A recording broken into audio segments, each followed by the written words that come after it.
예배하는 모든 분들에게 하나님의 영광의 임재가 함께 하기를 기원합니다. 이 시간 본문은 오늘 날짜에 해당하는 교회록 본문입니다. 성령 강림절 후 17번째 주일 본문입니다.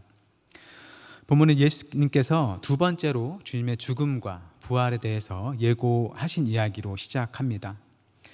우리는 예수님의 부활에 대해서 보통 육신이 죽고 나서의 부활로서 많이 이야기를 합니다. 복음서 이야기에서 예수님이 죽으셨지만 다시 살아나신 것처럼 우리도 죽음을 맞이하더라도 예수님처럼 다시 살아날 것을 말하는 것이죠. 그리고 그렇게 다시 살아난 후의 삶은 천국의 삶, 하나님 나라에서의 삶이 될 것을 말합니다. 이 땅에서의 유한한 삶을 사는 우리에게 이 소식은 말 그대로 기쁜 소식, 복음입니다. 이 세상에서의 삶이 끝이 아니고 또 다른 삶이 있다는 것, 그리고 그 다시 사는 삶은 영원하고 풍요로운 삶이라는 게 매우 큰 감사와 기쁨을 우리에게 가져다 줍니다. 우리는 그 삶을 영생이라 부르기도 합니다. 영생은 문자대로라면 영원한 생명 또는 영원한 삶을 가리킵니다. 그래서 이제 영생은 죽고 난 후에 다시 살아나서 이후로는 다시 죽지 않고 영원히 사는 것으로 이해되기도 합니다. 더 이상 죽지 않는 삶, 시간적으로 무한한 삶을 가리킨다는 것이죠. 그런데 성경은 간혹 이 영생이 우리가 이미 이 땅에 있을 때 우리에게 주어졌다고 말하기도 합니다.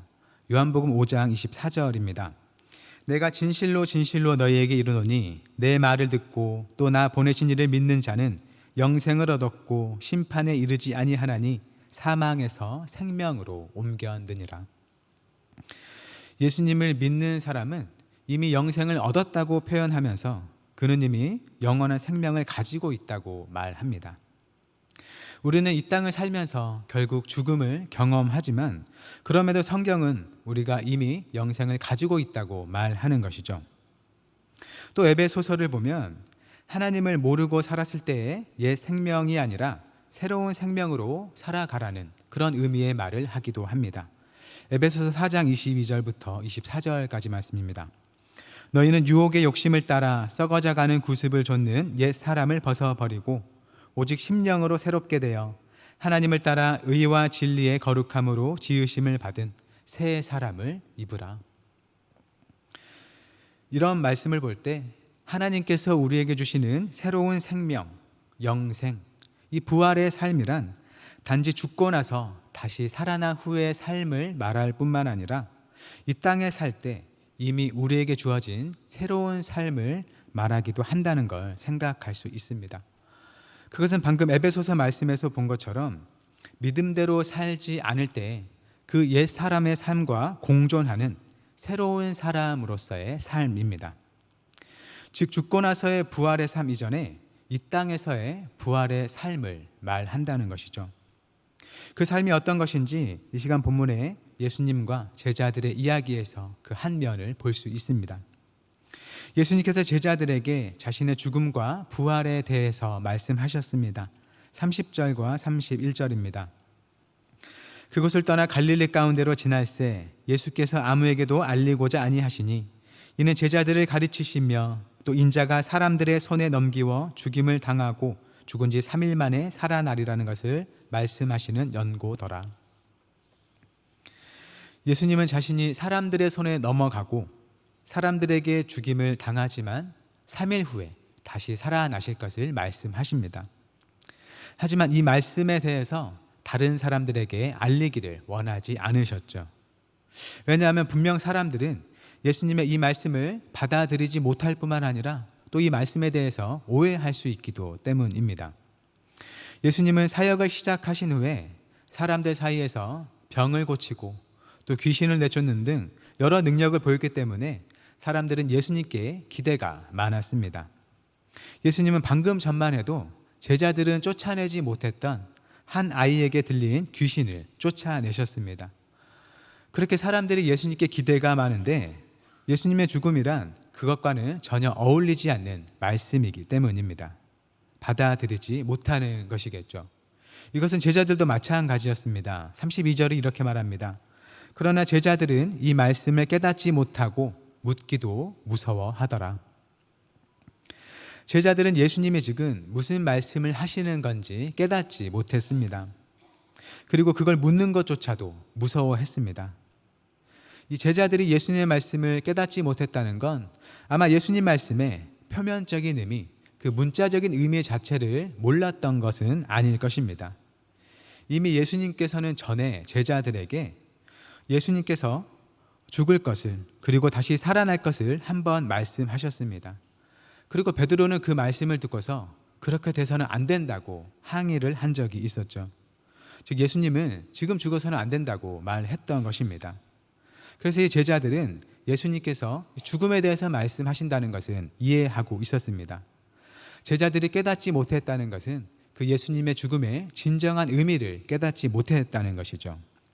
그리고 그 죽음을 전혀 받아들이지 못했다는 의미입니다. 왜냐하면 제자들이 보기에 예수님은 지금 잘 되고 있기 때문입니다. 능력을 행하시고 또 사람들이 몰려오고 또 이스라엘에 바랬던 강한 하나님의 나라가 임하는 것을 바로 예수님을 통해서 제자들이 경험했기 때문입니다. 그렇게 한창 잘 되는 중인데 죽음을 말씀하시니 제자들로서는 도무지 받아들일 수 없던 것입니다. 예수님은 분명 죽음만을 말하지 않고 3일 만에 다시 살아날 것이라는 부활에 대해서 말씀하시는데도 그것에 대해서는 전혀 들리지가 않는 것이죠. 그들이 멀리 하고 싶은 그 죽음에 가려져서 다시 새롭게 되는 이 부활은 전혀 들리지가 않는 것입니다. 제자들은 예수님의 말씀이 무슨 의미인지 모를 뿐만 아니라 이 문제를 더 거론하고 싶지 않아서 묻는 것조차 두려워합니다.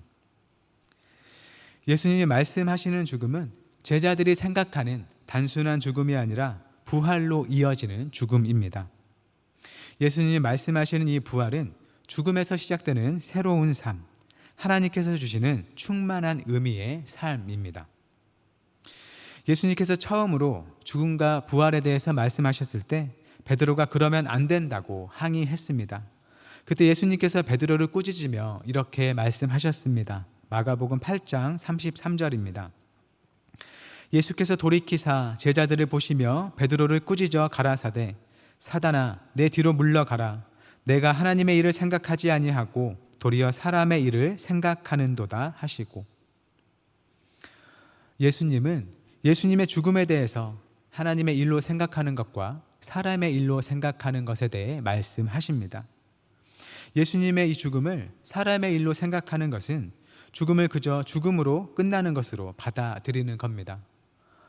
거기에는 더 이상의 소망이 없고 이제까지의 모든 좋은 것들을 잃어버리는 죽음입니다. 제자들이 예수님과 함께 하면서 누렸던 그 신기한 능력, 기적, 사람들에게서의 인기, 또 세상의 좋은 것들을 잃어버리는 겁니다. 하지만 예수님의 죽음을 하나님의 일로 생각하는 것은 그 죽음이 하나님 앞에 진정하고 새로운 삶을 일으키는 죽음으로 받아들이는 것입니다. 죽음을 통해서 오히려 하나님께서 기뻐하시는 진정한 삶이 가능해진다는 것이죠. 세상과는 다른 진정한 평안과 사랑 안에 살아가는 것입니다. 그래서 이 죽음을 피해야 하는 것은 언뜻 보기에는 지금 세상에서 가지고 있는 것들을 잃어버리지 않고 잘 간직하고 누리는 것처럼 보일 수 있습니다. 목숨을 지키고 능력을 갖고 또 사람들에게서 칭찬을 받고 세상이 추구하는 좋은 것들을 많이 갖는 것처럼 보일 수 있습니다. 하지만 사실은 하나님이 주시는 진정한 의미의 삶을 얻지 못하고 죽으면 사라질 것들을 붙잡고 있는 삶일 뿐입니다. 그래서 예수님은 이어지는 8장 34절과 35절에서 이렇게 말씀하십니다. 무리와 제자들을 불러 이르시되 누구든지 나를 따라오려거든 자기를 부인하고 자기 십자가를 지고 나를 따를 것이니라. 누구든지 자기 목숨을 구원하고자 하면 잃을 것이요 누구든지 나와 복음을 위하여 자기 목숨을 잃으면 구원하리라. 예수님의 죽음을 따르지 않고 살려고 하면 오히려 죽게 되고, 반대로 예수님을 위해서 예수님의 죽음을 따르면 살게 된다는 말입니다. 예수님의 십자가의 죽음을 따르는 삶, 그것은 마치 우리가 가진 것들을 다 다 잃어버리게 하는 것처럼 보이지만 사실은 그 죽음이 우리를 진정으로 살게 한다는 것입니다. 살려고 해야 사는 게 아니라 오히려 죽음이 삶이 되게 하는 하나님의 신비한 능력과 은혜임을 보여줍니다. 그래서 예수님의 죽음은 죽음으로 끝나지 않는 죽음이고 죽지만 다시 살아나는 죽음이고 무엇보다 그 죽음에 함께하는 자들을 다시 살게 하는 죽음입니다.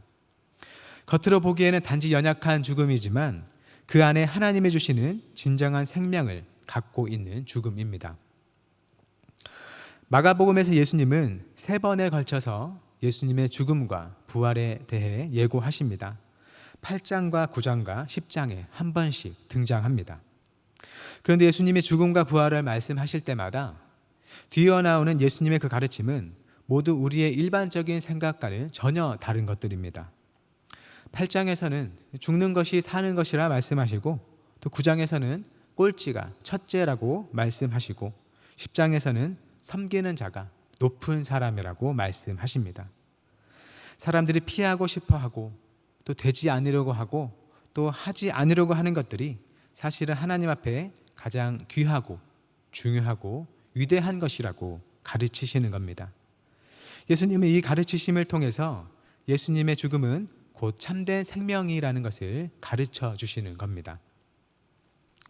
이 시간 본문에서 제자들은 예수님의 죽음에 대한 예고를 들은 후에 길을 가다가 서로 말다툼을 합니다. 가버나움에 있는 집에 도착해서야 예수님께서 제자들에게 무엇을 토론했는지 물으십니다. 본문 33절과 34절입니다. 가버나움에 이르러 집에 계실새 제자들에게 물으시되 너희가 길에서 서로 토론한 것이 무엇이냐 하시되 그들이 잠잠하니 이는 길에서 서로 누가 크냐 하고 쟁론하였습니다.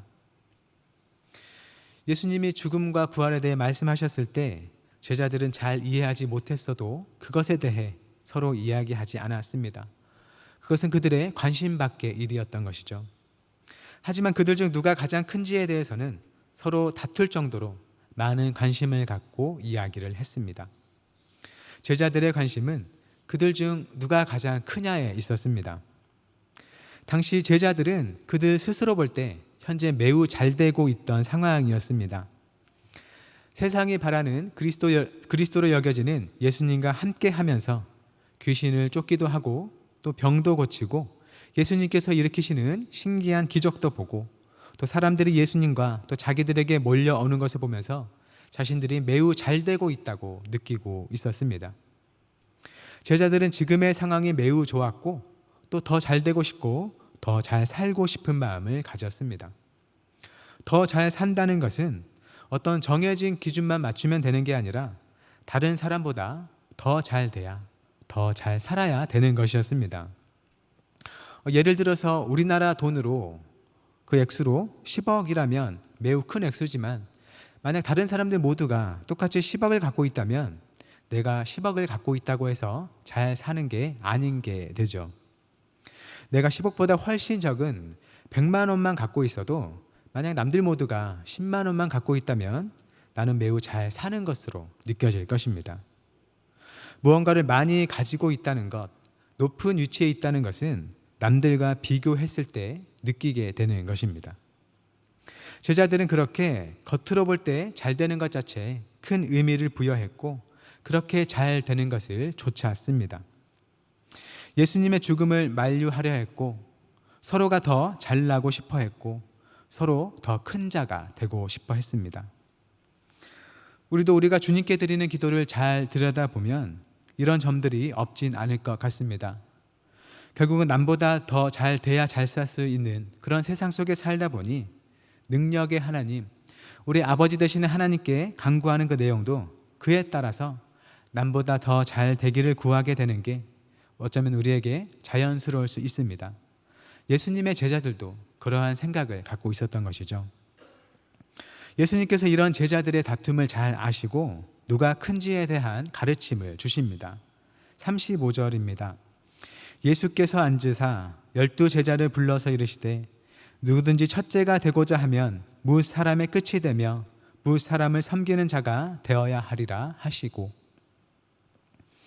예수님께서 앉으셔서 제자들에게 가르침을 주십니다. 그런데 35절을 보면 예수님의 제자들을 가르칠 때 12제자라고 쓴 걸 볼 수 있습니다. 이 시간 본문 9장 30절부터 37절에서 예수님의 제자들을 가리킬 때는 다 그냥 제자들이라고만 썼는데 유독 35절에서만 제자들을 가리킬 때 12제자라고 지칭하고 있는 겁니다. 단순히 예수님의 제자가 12명이었으니까 여기서 12제자라고 말했다고 하기에는 다른 의도가 있는 것이겠죠. 예수님의 12제자라는 말만큼 익숙한 게 바로 이스라엘의 12지파라는 말입니다.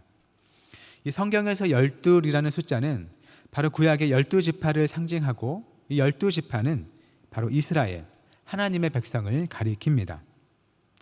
구약에서 12이 이스라엘의 12지파를 가리키는 만큼 신약에서 12은 예수님의 12제자를 가리키고 12제자를 넘어서 예수님이 가져오시는 그 하나님 나라의 구원받은 백성을 상징하기도 합니다. 그래서 여기서 35절이 굳이 예수님의 제자들을 12제자라고 지칭하는 것은 예수님의 이 가르침은 하나님 나라의 백성에게 주는 가르침, 이 세상의 질서와는 다른 하나님 나라의 질서 안에 살아가는 자들을 위한 가르침이라는 것입니다. 그리고 그것은 예수 그리스도를 믿고 하나님의 백성이 된 그리스도인들이 따라야 할 질서라는 말이기도 합니다. 그 가르침이 무엇인가요? 아까 읽은 35절을 새 번역으로 다시 읽겠습니다. 예수께서 앉으신 다음에 12제자를 불러놓고 그들에게 말씀하셨다. 누구든지 첫째가 되고자 하면 그는 모든 사람의 꼴찌가 되어서 모든 사람을 섬겨야 한다. 제자들은 그 중에 누가 큰지를 두고 서로 다퉜었고 당연히 제자들 각각은 바로 자기 자신이 그 중에 가장 큰 사람이라 여겼고 또 그렇게 되고자 했을 것입니다. 그런 제자들에게 예수님은 첫째가 되고 싶은 사람은 모든 사람의 꼴찌가 되어서 모든 사람을 섬겨야 한다고 가르쳐 주시는 겁니다. 너희 중 누가 너희 중에서 가장 큰 자가 되고 싶으면 오히려 너희 중에 가장 작은 자가 되어서 나머지 모든 사람을 잘 섬겨야 한다. 그렇게 하는 자가 바로 너희 중에서 가장 큰 사람이다 라고 하는 겁니다. 꼴찌가 첫째가 되는 기이한 질서를 말씀하시는 겁니다. 그렇기 때문에 이 예수님 말씀에 따르면 제자들이 자기가 그들 중 가장 큰 사람이 되고 싶으면 남보다 가장 낮은 자세로 다른 제자들을 섬기면 되는 것이었습니다. 남들 앞에서 겸손하고 남을 받들고 자기를 낮추는 사람, 그가 바로 첫째입니다. 이것은 하나님 나라의 질서가 세상의 질서와는 정반대라는 것을 우리에게 가르쳐 줍니다. 세상의 질서에서는 사람들이 서로 더 큰 힘을 갖기 위해 다툽니다. 더 많은 힘을 가질수록 더 많은 사람을 부릴 수 있게 되고 그 사람은 큰 자가 될 수 있습니다. 하지만 하나님 나라의 질서에서는 서로 힘에서 더 멀어지려 합니다. 자신이 가진 힘을 더 내려놓으려 하고 자신을 낮추고 더 많은 사람을 섬기려 합니다. 그는 분명 남보다 더 잘나고자 하거나 더 높아지려고 하지 않습니다. 하지만 하나님께서는 그 사람을 가장 크고 높은 자라고 인정해 주십니다. 아마도 아직 제자들은 예수님께서 가르쳐 주시는 모든 사람의 꼴찌가 돼서 남을 섬기면서 얻게 되는 그런 첫째 자리는 원하지 않는다고 말할 것 같습니다. 그들이 생각할 때 그 사람은 여전히 꼴찌이기 때문이죠. 말로만 첫째이지 그 사람은 계속 남을 섬겨야 하기 때문입니다. 예수님이 말씀하시는 하나님 나라에서의 첫째는 먼저 남을 잘 섬겨서 첫째가 된 후에 그때부터 남들의 섬김을 받는 게 아니라 계속 남을 섬기는 일을 추구하는 첫째이기 때문입니다. 세상의 질서 속에 살아가는 사람이 권력을 얻고 더 높아지기 위해서 계속해서 애쓰는 것처럼 하나님 나라의 질서 속에 살아가는 사람은 없는 힘마저 더 내려놓고 더 낮아지기 위해 계속해서 애쓰기 때문입니다. 어떻게 이런 삶이 가능할까요? 바로 앞서 예수님께서 말씀하신 죽음과 부활이 그 답입니다. 예수님의 죽음은 죽음으로 끝나는 죽음이 아니라 하나님 나라의 새로운 삶을 주시는 부활의 죽음입니다. 우리가 고백하는 예수님을 향한 믿음은 예수님의 죽음과 함께 우리가 죽었고 예수님의 살아나심과 함께 우리가 살아났다는 고백입니다. 옛 생명이 예수님의 십자가에서 함께 죽고 새로운 생명이 부활하신 예수님과 함께 일어났다는 것이죠. 이 새로운 생명은 이 세상의 질서에 속한 생명이 아니라 부활하신 예수님이 가져오시는 하나님 나라에 속한 생명입니다. 그 생명이 믿는 자 안에 있기 때문에 믿는 자는 하나님 나라의 질서에 따라 살아가는 것이 가능하다는 것입니다. 하나님 나라의 질서에 따라서 권력을 향하기보다는 권력을 내려놓고 남을 섬기고자 하는 소욕이 믿는 자 안에 생겨났다는 것입니다. 그래서 하나님이 주신 생명을 충만히 지니고 있는 사람은 그 질서에 따라서 자신을 낮추고 또 남을 섬기며 살아가는 그 삶이 그에게는 자연스러운 것입니다. 하지만 우리 안에 여전히 영향력을 발휘하는 옛 생명의 삶의 습관이 우리로 하여금 이 세상의 질서를 따르게 하고 하나님 나라의 질서를 거스르게 합니다. 여전히 남보다 높아지려 하고 남들 위해 군림하려 하고 자기의 뜻을 남들에게 관철시키려고 합니다. 앞서 예수님께서 제자들에게 각자의 십자가를 지고 주님을 따르라고 말씀하신 것은 바로 예수님이 주신 새 생명을 충만히 얻도록 옛 생명을 십자가에 죽이는 것을 의미하기도 할 것입니다. 예수님은 하나님 나라의 질서에서 높은 자가 누구인지 예를 들어서 설명해 주십니다. 본문 36절과 37절입니다. 어린아이 하나를 데려다가 그들 가운데 세우시고 안으시며 제자들에게 이르시되 누구든지 내 이름으로 이런 어린아이 하나를 영접하면 곧 나를 영접함이요 누구든지 나를 영접하면 나를 영접함이 아니요 나를 보내신 이를 영접함이니라. 예수님이 어린아이 하나를 데려다가 세우시고 안으십니다. 당시 어린아이는 하찮은 존재, 신경 쓰지 않아도 되는 존재였다고 합니다. 사회계층으로 보면 저 아래에 있는 계층, 아무 힘도 없고 영향력도 없는 존재인 것이죠. 그런데 예수님은 이런 보잘것없는 어린아이를 예수님의 이름으로 영접하는 것은 곧 예수님을 영접하는 것이고 예수님을 보내신 하나님을 영접하는 것이라 가르쳐 주십니다. 세상의 질서로는 낮은 자이지만 하나님의 질서 안에서는 높은 자로 받아들여진다는 것을 쉽게 알려주십니다. 예수님께서는 바로 하나님 나라에서 가장 높은 분이시기에 이 세상의 질서로는 가장 낮은 자로서 섬기는 자로 오셨다는 것을 우리에게 분명하게 보여주십니다. 그리고 제자들에게도 예수님을 따라서 바로 그 섬김의 길을 가도록 말씀하시는 것이죠. 그리고 이것이 하나님께서 주신 새 생명으로 살아가는 부활의 삶입니다. 죽고 나서 가는 하나님 나라에서의 삶 전에 이미 하나님이 우리에게 주신 새로운 생명과 함께 우리에게 임한 하나님의 나라 안에 살아가는 것입니다. 그것은 이 세상의 눈으로 볼 때는 어리석고 미련해 보이지만 하나님의 눈으로 보실 때는 지혜롭고 칭찬할 만한 은혜로운 삶, 큰 자의 삶입니다. 말을 맺겠습니다. 여전히 우리는 이 세상의 질서에 따라서 우리 눈에 크고 많고 높은 것들이 말 그대로 좋은 것이라 여겨지는 환경 속에 살아갑니다. 예수님을 믿지만 세상과 크게 구별되지 않는 비슷한 모습으로 살아가는 것이 우리의 모습입니다. 하지만 하나님 앞에서는 우리가 보는 세상과는 다른 세상에 평가가 있다는 것을 기억할 수 있기를 바랍니다. 죽음이 오히려 참 생명이 되고 꼴찌가 첫째가 되는 하나님 나라의 질서가 이미 우리에게 왔다는 것을 늘 우리의 생각과 마음에 들 수 있기를 바랍니다. 남들 위해 군림하는 것에서 만족하고 즐거워하지 않고 남들 아래서 섬기는 것에서 만족하고 즐거워하며 참된 보람을 느낄 수 있는 우리 마음이 됐으면 좋겠습니다. 이것은 우리에게서 생겨나는 것이 아니라 우리가 십자가의 주님과 함께 죽고 다시 살아날 때 우리 안에 주신 새로운 생명에서 비롯됩니다. 그 새로운 생명, 부활의 생명을 가지고 살아가면서 하나님의 나라와 구원을 경험하는 믿는 자가 되시기를 바랍니다. 여전히 우리 안에는 세상의 질서를 따르고 싶고 또 세상의 질서에 좋은 것들을 얻고자 하는 욕망이 여전히 남아 있습니다. 하지만 예수님의 십자가에 그것들을 못 받고 낮아지고 섬기는 삶에서 참된 기쁨, 참된 만족, 자연스러움을 느낄 수 있기를 바랍니다. 그렇게 살아가는 것이 하나님께서 우리에게 바라시는 삶, 하나님께서 큰 자라고 칭찬해 주시는 삶이라는 것을 우리 삶에서 몸소 경험할 수 있기를 바랍니다. 그것을 경험하는 것이 하나님의 구원의 삶, 영생의 삶, 부활의 삶입니다.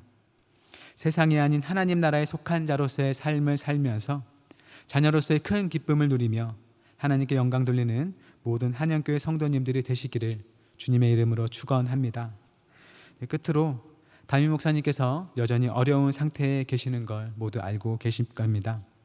무엇을 어떻게 해야 할지 알지 못하는 이때에 우리가 할 수 있는 최선, 기도를 위해 힘써 주시기를 부탁드립니다.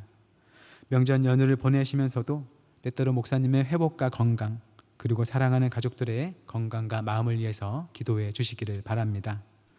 슬픔을 나누며 기도에 동참하는 모든 이들에게 주님의 위로와 평강이 함께 하기를 빕니다. 기도하겠습니다.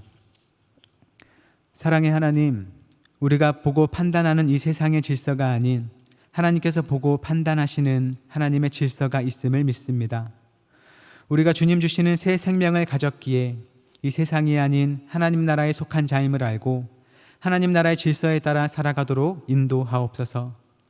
예수님의 부활 생명에 동참하여 나를 낮추고 섬기는 삶을 살며 하나님 나라를 이루고 주님께 영광을 돌리게 하옵소서. 특별히 지금도 병상에 누워 계신 담임 목사님을 지켜주시며 주님의 치유의 손길을 따라 회복시키고 돌봐 주옵소서.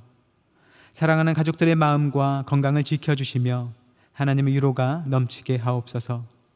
함께 기도하는 교회 가운데 주님의 인도하심이 늘 있게 하옵소서. 예수님의 이름으로 기도드립니다. 아멘.